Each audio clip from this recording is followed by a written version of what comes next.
BA, BSc, BCom के first, third, fifth semester में जो बच्चे आ चुके हैं 2025-26 बैच में, तो आज की वीडियो में हम आप लोगों के साथ डिस्कस करने वाले हैं कि बीए, बीएससी, बीकॉम के फर्स्ट, थर्ड, फिफ्थ सेमेस्टर का जो 2025-26 बैच का एग्जाम है वो कब होगा।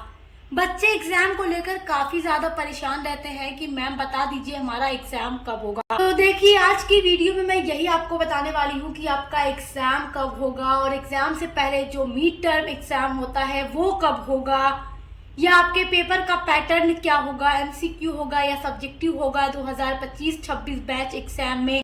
तो सारी चीजें आज की इस वीडियो के थ्रू मैं आप लोगों के साथ डिस्कस करने वाली हूँ, क्योंकि ये आपके लिए बहुत इंपॉर्टेंट है जानना। देखिए जो बच्चे थर्ड सेमेस्टर में है या फिफ्थ सेमेस्टर में, तो वो फर्स्ट सेकेंड सेमेस्टर का एग्जाम दे चुके हैं, तो थोड़ा बहुत तो वो अच्छे से जानते हैं, थोड़ा बहुत नहीं बल्कि बहुत अच्छे से आप जान चुके हैं।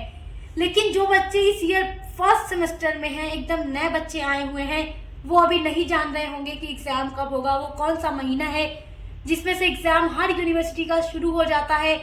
तो आइए डिस्कस करते हैं वो सारी बातें। तो सबसे पहले बात करते हैं कि एग्जाम कब होगा 25-26 बैच का।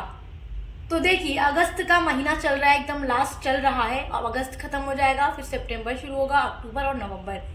केवल 3 महीने का टाइम आपके पास बचा हुआ है अपनी पूरी तैयारी करने के लिए।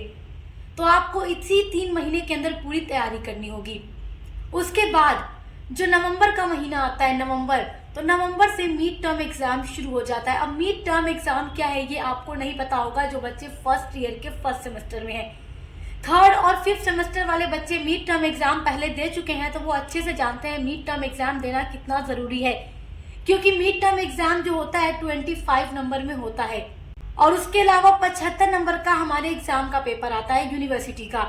तो आपका जो मिड टर्म एग्जाम होगा वो ऐड होता है यूनिवर्सिटी वाले एग्जाम में, मतलब रिजल्ट में समझ लीजिए कि वो ऐड होता है। इसलिए जो मिड टर्म एग्जाम है वो आपको देना एकदम कंपलसरी है। तो देखिए जिस यूनिवर्सिटी में नवंबर से मिड टर्म एग्जाम शुरू हो जाएगा, तो फिर दिसंबर के महीने से एग्जाम शुरू हो जाएगा आप लोगों का। और कुछ यूनिवर्सिटीज में दिसंबर से मिड टर्म एग्जाम शुरू होगा, तो उनका एग्जाम जो होगा यूनिवर्सिटी वाला वो जनवरी में शुरू होगा। कहीं कहीं जनवरी में मिड टर्म एग्जाम होता है, तो उनका एग्जाम फरवरी में होगा। तो इस तरीके से नवंबर, दिसंबर, जनवरी, फरवरी, मार्च, ये सारा महीना एग्जाम वाला होता है। तो देखिए जो भी बच्चे महाराजा सुहेलदेव यूनिवर्सिटी आजमगढ़ से पढ़ रहे हैं और जिनका भी कॉलेज महाराजा सुहेलदेव यूनिवर्सिटी आजमगढ़ से संबद्ध है, जुड़ा हुआ है, तो वहां पर जो एग्जाम होता है वो दिसंबर में होता है और मिड टर्म एग्जाम नवंबर में होता है। उसके अलावा वीर बहादुर सिंह पूर्वांचल विश्वविद्यालय जो है वहां भी मिड टर्म एग्जाम नवंबर में शुरू हो जाता है हर साल, और दिसंबर में एग्जाम होता है सेमेस्टर वाला जो होता है। और उसके अलावा जो डीडीयू यूनिवर्सिटी है उसका भी इसी मंथ के आसपास होता है, और इसी तरीके से अन्य जो यूनिवर्सिटीज हैं वो एग्जाम कराती रहती हैं। तो इतना याद रखिएगा, नवंबर से मिड टर्म शुरू हो जाएगा, तो दिसंबर, जनवरी, फरवरी, मार्च, तो हर यूनिवर्सिटी का एग्जाम इन्हीं महीनों के अंदर में ही होता है। तो इतना तो पता चल गया कि केवल 3 महीने ही आपके पास बचे हुए हैं तैयारी करने के लिए। तैयारी किस तरीके से करना है उसके लिए आपको टेंशन नहीं लेना है। सक्सेस मास्टर पॉइंट हर साल आप लोगों के साथ रहकर आपकी तैयारी कंप्लीट कराता है बहुत अच्छे तरीके से। अब बात करते हैं मिड टर्म एग्जाम क्या है। तो मैं आपको ये बता चुकी हूँ कि ये 25 मार्क्स का होता है, जिसमें आपका असाइनमेंट आ जाता है, आपकी अटेंडेंस आ जाती है और आपके कुछ क्वेश्चंस होते हैं हर एक सब्जेक्ट के, जिसका आपको आंसर लिखना होता है। ये आपका कॉलेज कराता है। और जो 75 नंबर का आपका पेपर आता है यूनिवर्सिटी वाला, वो यूनिवर्सिटी की तरफ से आता है, ये बात याद रखिएगा।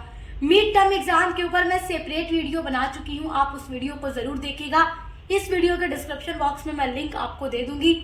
वीडियो देख लेंगे तो आपके सारे डाउट्स क्लियर हो जाएंगे। इतना याद रखिएगा कि एग्जाम से पहले वाले महीने में होता है, और किसी किसी यूनिवर्सिटी में मिड टर्म जो एग्जाम होता है एग्जाम के 15-20 दिन पहले ही ले लिया जाता है। तो ये बात याद रखिएगा, मिड टर्म एग्जाम जब भी होगा एग्जाम से पहले ही होगा, बाद में नहीं होगा।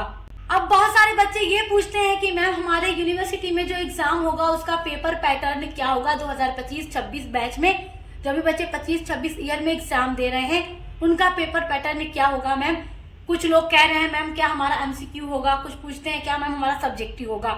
तो बड़े ध्यान से सुनिएगा। देखिए जो डीडीयू यूनिवर्सिटी है, डीडीयू यूनिवर्सिटी में तो हर साल पेपर जो होता है वो एमसीक्यू बेस्ड पर ही कराया जाता है, इतना ही याद रखिएगा। उसके अलावा जो अदर यूनिवर्सिटीज हैं सब्जेक्टिव पेपर भी लेती हैं, और बहुत सारी ऐसी यूनिवर्सिटीज हैं जो एमसीक्यू पेपर भी कराती हैं। अगर आपको ये डाउट लग रहा है कि मैम हमारा तो हर साल सब्जेक्टिव पेपर होता था, लेकिन क्या इस बार एमसीक्यू हो सकता है, तो देखिए जब आपका एग्जाम होने वाला रहेगा तो उससे पहले आपका एग्जाम का टाइम टेबल आ जाता है और कॉलेज की तरफ से आपको सारी जानकारी दे दी जाती है कि पेपर एमसीक्यू पर होगा या सब्जेक्टिव पर होगा। तो इसके लिए आपको ज्यादा टेंशन लेने की जरूरत नहीं है, क्योंकि एग्जाम के एक दिन पहले ये चीजें आपको नहीं पता चलेंगी। एग्जाम से अच्छे खासे पहले आपको पता चल जाएगा, 15, 20, 25 दिन, 1 महीना, इस तरीके से आपको पता चल जाएगा कि पेपर एमसीक्यू होगा या सब्जेक्टिव। और हम सभी पर क्लासेस अपलोड करते हैं, तो आपको ये टेंशन नहीं लेना है हमारा पेपर मैम एमसीक्यू होगा, सब्जेक्टिव होगा तो हम क्या करें, इसकी टेंशन बिल्कुल भी मत लीजिए। एक बात हमेशा दिमाग में रख कर चलिएगा, चाहे एमसीक्यू पेपर होता हो या सब्जेक्टिव पेपर होता हो, आपके सिलेबस की जो 1 से लेकर 8 तक की यूनिट्स हैं वहीं से क्वेश्चन आएगा। बस फर्क इतना होता है कि सब्जेक्टिव वाले बच्चों के लिए थोड़ी आसानी होती है कि क्वेश्चन आ जाता है, अगर कोई क्वेश्चन न भी याद हो तो उसको थोड़ा बहुत अपने वर्ड्स में बनाकर लिखकर कॉपी भर लेते हैं, नंबर मिल जाता है। और एमसीक्यू वाले में ओएमआर शीट पर ही राइट आंसर को फिल करना होता है, जिससे नंबर कटने की संभावना बढ़ जाती है। तो मैंने आपसे एक नहीं 1000 बार कहा है कि एमसीक्यू पेपर होता है तो आप इधर उधर मत ध्यान दीजिए, केवल अपनी 8 यूनिट्स को कवर करने की कोशिश कीजिए। बहुत बच्चे कहते हैं कि मैम जो आप यूनिट्स अपलोड करती हैं, डिटेल क्लास अपलोड करती हैं हर एक सब्जेक्ट की, तो क्या हम पढ़ सकते हैं क्योंकि हमारा एमसीक्यू पेपर होता है? जी बिल्कुल पढ़ सकते हैं, क्योंकि जो क्लासेस होती हैं वहां पर डिटेल में नोट्स दिया जाता है, एकदम आपको डीपली पढ़ाया जाता है, जिससे कि कहीं से भी आपका एमसीक्यू क्वेश्चन आएगा तो आप 4 ऑप्शन में से एक ऑप्शन पकड़ लोगे कि ये हमारा राइट आंसर है, और ओएमआर शीट पर फिल करोगे तो नंबर नहीं कटेगा। बहुत बच्चे कहते हैं मैम केवल और केवल मॉडल पेपर दीजिए, एमसीक्यू वाला क्वेश्चन दीजिए जिससे हम अपने क्वेश्चंस को देख सकें। देखो क्वेश्चंस आप देखोगे, हो सकता है उससे हटकर थोड़ा क्वेश्चंस आ जाए, बट यूनिट्स को कवर किए रहोगे तो यूनिट्स के अंदर से ही क्वेश्चन बनेंगे। तो एमसीक्यू को तैयार करने का सबसे बेस्ट तरीका मैं आपको यही कहूंगी, आप 8 यूनिट्स को कवर कीजिए। बहुत सारे लोग कहते हैं मॉडल पेपर देखो, ठीक है मॉडल पेपर तो अच्छी चीज है ही, बट यूनिट्स को कवर करना आपके लिए वेरी वेरी इंपॉर्टेंट है। अब बात करते हैं मैम एग्जाम की तैयारी कैसे करें न्यू बैच 2025-26 में बीए, बीएससी, बीकॉम के first, third and 5th semester में। तो तैयारी करने के लिए आपको कुछ नहीं करना है, आपको केवल 8 यूनिट्स को कवर करना है। हमारे साथ जुड़ करके सक्सेस मास्टर पॉइंट पे सारी क्लासेस अपलोड होती रहती हैं हर एक सब्जेक्ट की। साथ ही साथ हम मॉडल पेपर भी प्रोवाइड कराते हैं एमसीक्यू के लिए, सब्जेक्टिव के लिए, मेजर, माइनर एंड को करिकुलर का हर एक सेमेस्टर के लिए। तो वो सब भी आप हमारे चैनल के साथ जुड़कर देखते रहिए, अच्छे से पढ़ाई करते रहिए। उम्मीद करती हूँ ये सारी चीजें तो आपको पता चली गई होंगी कि एग्जाम कब होगा, मिड टर्म एग्जाम क्या होता है, और ये एग्जाम से पहले ही हमेशा कराया जाता है, पेपर पैटर्न क्या होगा, इसके बारे में भी सारी चीजें आपकी क्लियर हो गई होंगी।